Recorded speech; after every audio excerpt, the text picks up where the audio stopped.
Alam nyo ba walang age limit mag-aral ng saxophone?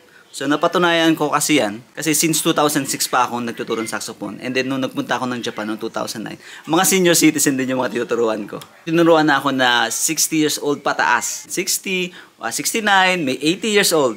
So madali lang kasi talaga mag-aral ng saxophone. So ang saxophone kasi isa sa pinakamadaling woodwind instrument. Basta kaya mong buhatin yung saxophone at kaya mong umihi pa, pwede pa. Kahit nakapustisa nga pwede. Ano siya, low pressure siya.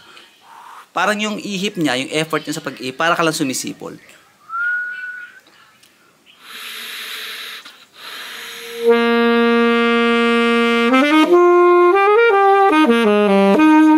Ayan. And then, ang memorize mo na lang is yung combination ng kamay mo.